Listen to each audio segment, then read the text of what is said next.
Hi everyone. Lovely to be here, thank you. So look, I thought this was a fascinating piece of research. Of the 40 cities that we looked at, from Helsinki essentially creating an Uber for public transport to Seoul mapping how long elderly people could walk, which I think was about 16 to 17 minutes in order to inform decisions about bus stops. Lots of fascinating examples of how technology can help improve our experience of the urban environment. I think one of the first things to jump out at me from this research, and perhaps I'll turn this over to the panel, is how well Europe performs, given the very common kind of doom and gloom about tech in Europe compared with the US and Silicon Valley. 4 of the top 5 were European cities. Now, one of the things I found interesting about this was that generally, I think, the power that's been devolved to city governments in the US has traditionally been a lot more than in Europe. So I was just curious to know from some of the panellists sort of what they thought was behind this sort of strong result for European cities. Sami, perhaps this would be a good one for you to start with. In my opinion, it is about the whole smart city status that some of the European cities are really keen on and have been, there's been a friendly competition. We cooperate Helsinki, especially with Amsterdam, Barcelona all the time. But then again, we more or less kind of coach each other to become that smart city. Smart city doesn't probably equal what the KPIs there were, but still probably links quite a lot. I think that's at least one of the reasons. I think actually cities which represent which are a preeminent economic centre for the country in which they're situated have an unfair advantage because they exert disproportionate influence over policy formation at the centre. It's one of the things that London has going for it, which is a massive, important economic centre on a global stage, but it also is a political capital. Which means that, we had this One Fine Stay, the business I run, had this recently, that effectively the regulatory challenge we had historically in London, which thankfully is now clouds that have lifted, we were able to lift. It required legislation from central government. But because central government sits here, and because you have access to it if you're based in London, because your social and professional networks are coincident, it actually means you can access those influencer networks and have political and policy impact at a central government level. And so I think cities in countries, and Helsinki is a good example, but interestingly, all of the exception of Barcelona, all of the other cities on the list, with the exception of New York, and have that advantage, that home advantage. So that's a pet theory of mine. Sally, your own article in the Financial Times made the point very wisely, I think, about urban density, and it's hard to disagree with that observation as a possible explanation for the success of a number of startups which solve problems. It's curious, isn't it, that digital is really accelerating the ease with which the kind of collisions, the accidental meetings, conversations that might take place perhaps in semi-structured spaces like this, or highly structured spaces like this, or else in the proverbial coffee shops. And there's just more of those, perhaps per square kilometre, in your average European city than your average US city or elsewhere. And there's a couple of startups I'd just like to sort of reflect on. People may know of Good Gym, which allows you to combine the imperative to go for a run with the desire to perhaps check on your neighbours who may be elderly, maybe socially isolated. And the app will program for you a circuit, a route, a varied route that will combine in the opportunity to call in and sort of bring back that what it means to be a citizen, what it means to be living in a town or city. So that struck me as really interesting. And there's something called Street Bank, where you can rent out your neighbour's drill or a tool set that you may not own or may not have the space to store, and make a market where a market didn't exist before. I think the density, the way we pack them in European cities does make a difference. It's very interesting you mention these accidental collisions. Given that the topic of this panel is sort of how tech companies change our experience of cities, I think one interesting area to explore is the extent to which they can also reduce that sense of magic and serendipity that comes with a city. So if we are getting to a stage now where everything is going to be mapped, everything is going to be quantified, I'm going to be able to get a snapshot of Helsinki before I've even visited. How can we ensure that whilst we're also making the most of the data that we have in cities and providing services to citizens, that we also don't quash that sense of sort of joy in the unexpected? I mean, I can give one example of a company I came across the other week. It was, for example, saying instead of optimising your route via Google Maps to get fastest from A to B, they would provide you with a route that was the most beautiful, for example, even though it might be slightly more circuitous. And I thought this was kind of an interesting twist on the sort of efficiency mantra that we and many startups live by. Will, do you have some thoughts on this topic? What we do, I mean, you know, we bring your neighborhood's local restaurants to your home and office, right? And I think you know, by virtue of the fact, you know, we are hyper-local, the average citizen in a neighborhood can sample more, you know, in their neighborhood, can experience, you know, restaurants that maybe they couldn't just walk to, but, you know, are still not very far away. And I think in that way, it really, you know, completes the city experience in a way they couldn't otherwise. Interesting. I mean, another question that I've been sort of tossing about lately is how much location matters anymore in terms of the kinds of businesses that you can build in cities. So, I mean, on the one hand, we've got information, thanks to tech companies and digital technology, travelling much more quickly around the world than ever before. And one might argue, you know, many people are becoming much more culturally uniform as a result. On the other hand, we've just heard from Neil at Index that, you know, he can't do his job just sitting in Geneva. And the fact that a smartphone is basically a supercomputer in everybody's pocket now means that the way people live their day-to-day physical lives becomes increasingly relevant to companies that want to service them. So can you build a solution in Amsterdam and be confident that it can be exported to Chicago? Or how much does the particularity of each of these urban environments matter for a startup that's operating in them? I can try to answer this one. I mean, you know, we're in 12 cities in the UK. We're in 3 European cities now. You know, for us, it really is about population density, restaurant supply, and affluence. Those are the 3 factors we look at. And we look at it, you know, on a neighborhood-by-neighborhood basis. And so long as, you know, those formulas apply, so far, you know, the customer demand has been there. And we've been able to provide customers, you know, a fast delivery because of that population density and a broad range of their favorite restaurants. I mean, one thing I can sometimes say is we seem to be moving towards an economy of verbs rather than nouns. You know, we talk about sort of travelling because we can look at Citymapper and get a complete end-to-end route and a time and even a hoverboard illustration. We don't talk about as readily, perhaps, you know, taking the bus.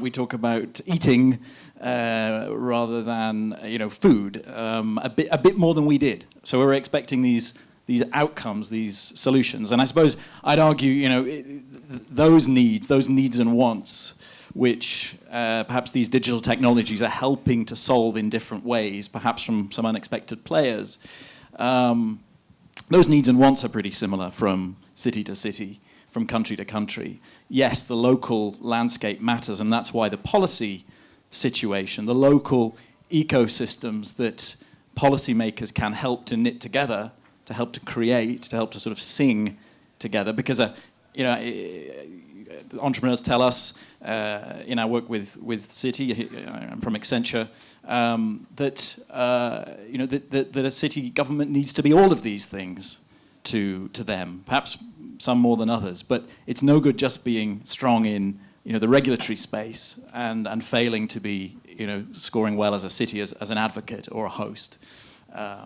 Or a customer. So understanding how you knit these roles together and mainstream the interests of innovation and entrepreneurship through the entire activities of the city government. You know, again, it's not going to create tech communities or economic vibrancy, but it's an essential pump prime for it. It's funny though, isn't it, that sort of the thing behind your question is that is that although like intellectually you think, oh well, we have all this technology, we have Skype and we have smartphones and we have perfect information flow. So why would it really matter very much to be in the same place as other people at the same time as they're there? And yet it's, if anything, increasingly important. You can measure it by lots of proxies. You look at house prices in the center of cities and they're rising over time. People value the positional asset of having to travel less, and they value physical proximity more. I think it's there's something that seems disparate only because perhaps we are close to all of that technology innovation, and so we see how much better it is than a telephone call or a letter. But in parallel with that innovation, look at the cost of flights. Look how much they've fallen. Look how much more mobile people feel. Look how much more portable people's lives are, and how much less deep anchoring they have to places where they live. One fine stay, if you think about our business, one of the surprising facts actually is not how different cities are from one another, but how similar. The same supply marketing campaigns we operate to engage homeowners in our platform, we run the same campaigns translated appropriately in every city where we operate.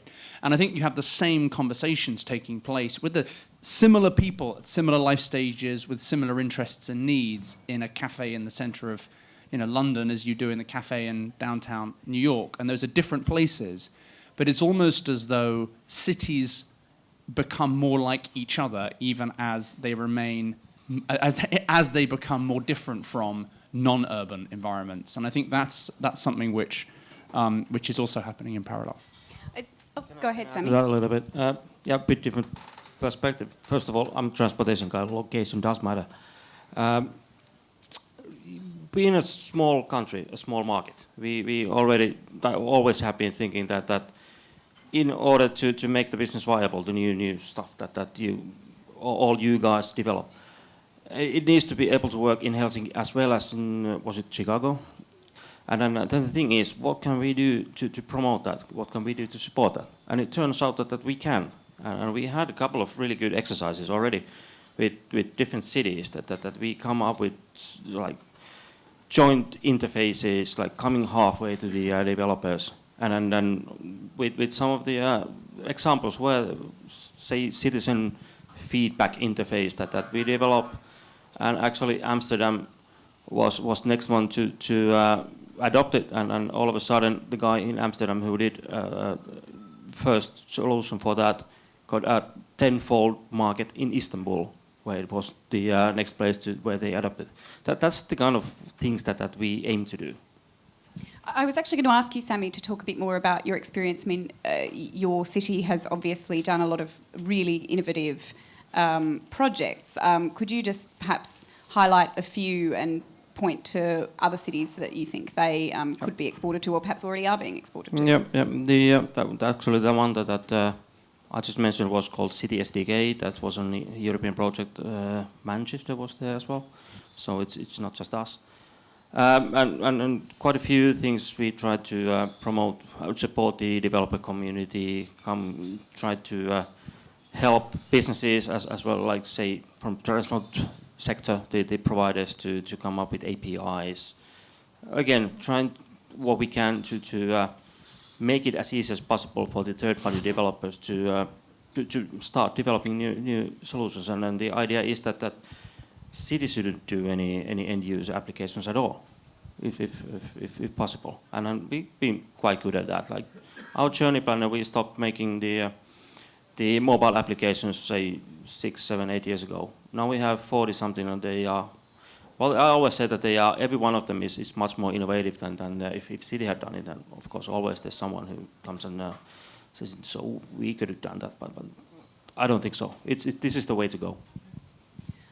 To return to a couple of the points that Matt and Greg were making, I think we're talking on this panel about the way tech companies can change users or people's experience of cities, but of course we're only talking about changing the experience for certain people. Now, Matt, you talked about serving needs, solving problems, and Greg, you talked about the similarities between people across multiple different cities, but for the most part these are affluent people who can afford to pay for the kind of on-demand services that Neil observes as being on an ever greater march towards tech dominance. So obviously for people living in perhaps poorer cities or even poorer people living in developed cities, there don't seem to be as many tech solutions. Is there a role for startups in perhaps addressing needs for those people, and how can they do that in an economically sustainable way? Well, let's be clear, right? I mean, in our business, I think we have 700, 800 people, driving cars and in porterage roles, in housekeeping and management roles, and those may not be who you kind of immediately envisage when you think of early adopters of technology, but the reality is they are. Every single one of those people has a smartphone in their pocket. They all use similar apps to the ones that we use. They may be less. They may not have grown up in the places where they live. They may not be part of what we think of as sort of the urban middle class, but they're very much part of the city and the fabric of the cities where we live, and they're equally participating in this. The sort of the emerging economy in terms of apps and services, and they, in many cases, depend more on public service provision than people who are, more reliant on private provision. So I think it certainly isn't the case that technology innovation only benefits people who are on high incomes and went to fancy universities. Technology innovation has a disproportionate impact in many ways on the people whose jobs and livelihoods are directly are created by those emerging economy companies. Go ahead, Will. I just want to add one point, and I agree with everything Greg said on that. It definitely does not just benefit, potentially the end users. At Deliveroo, we divide London into almost 40 different zones, delivery areas, and they're hyper-local in the sense that the restaurants are in those zones, the customers are in those zones, but very importantly, the drivers actually live very close by.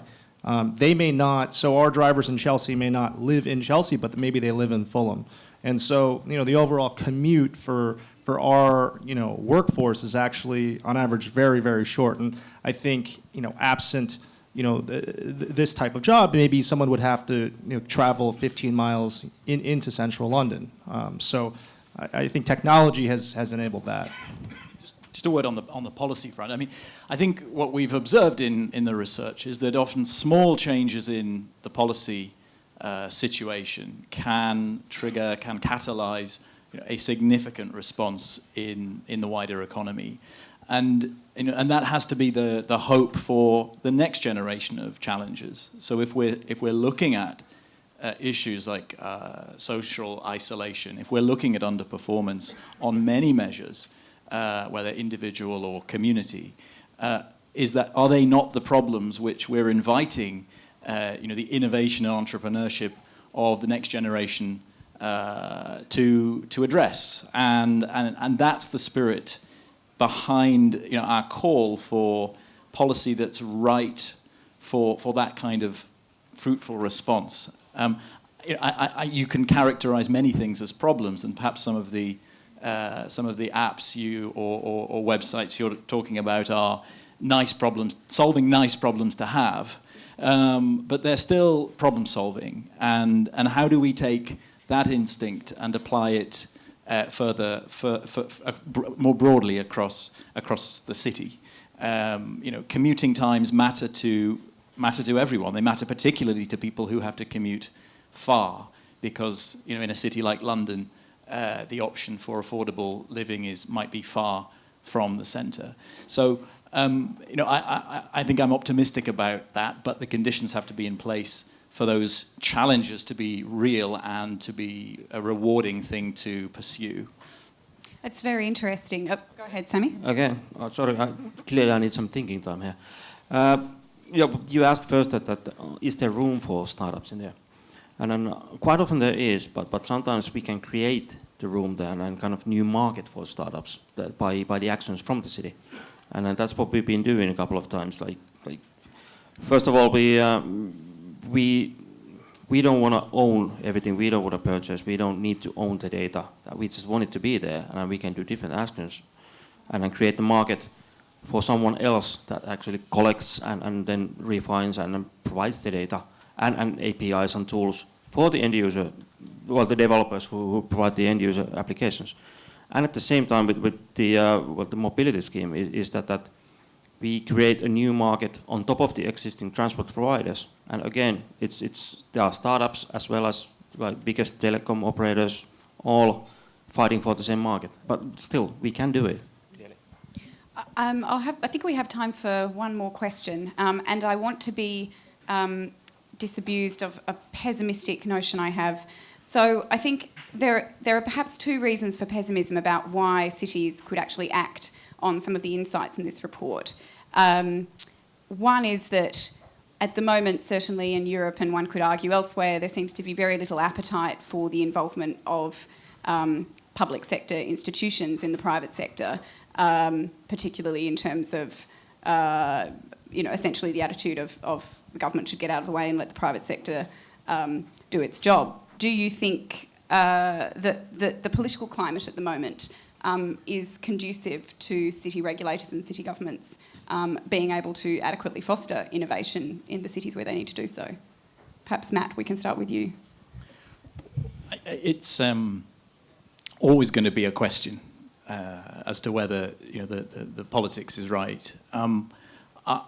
I would prefer to focus on the perennial activities which any municipal government carries out on a day-to-day basis, and just encourage city leadership to reflect on, if they are under constraints, fiscal or otherwise, to reflect on the broad range of options that's available that don't necessarily involve direct investment or direct involvement, but really are about enabling the ecosystem, opening up a data set.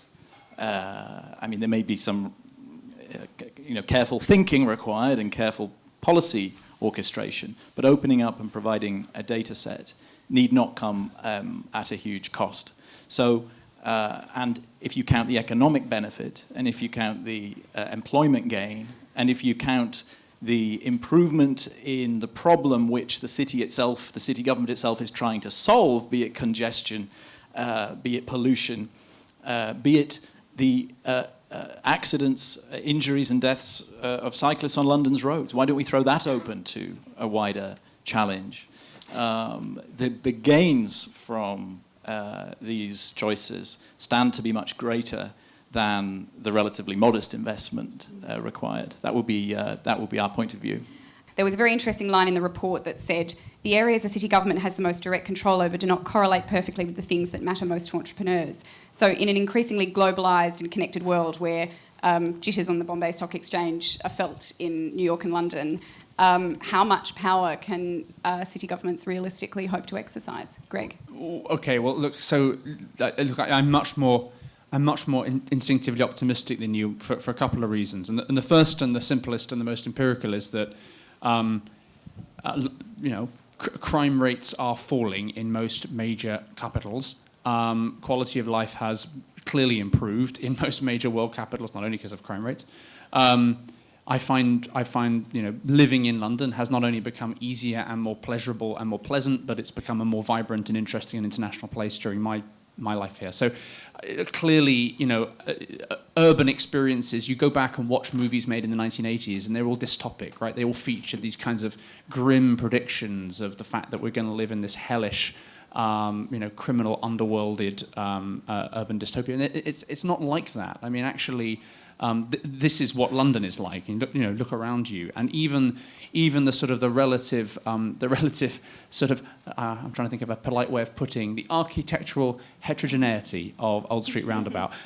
Even that has a certain sort of charm to it. I think, though, I want to put one point on something which is I alluded to it earlier on. John's, I think, very, very smartly identified the specific roles that a city needs to play. There are roles that companies need to play as well. We talked about, I mentioned earlier on, we played a role. I'm not going to claim too much credit for the regulatory change, but we played a role as an advocate for regulatory change. That was a role that we needed to play because someone here had to play it. And look, the result is I think we've had favourable regulatory outcome. It's good for our business. I think it's good for London. companies have a role to play as employers, and that means not only employing in an egalitarian way, but employing people. They have roles clearly to play as service providers. So I think there's something about a patience, an optimism, and an active engagement that companies and their management teams need to have. And it's really easy to fall into this kind of this sort of libertarian, oh, I don't need cities, I don't need public services, leave me alone, I'm going to play my game on my own. The reality is, of course you need those things. We all depend on the transport infrastructure, we all depend on employment infrastructure, we all depend on utilities, and we take it for granted when it works. But it has to work, and you need to have enlightened regulation to make it work. So I think there's a rallying cry here on the private sector side, which is that we have a responsibility to support cities in this set of activities. I think that's a good note on which to end. So thank you very much.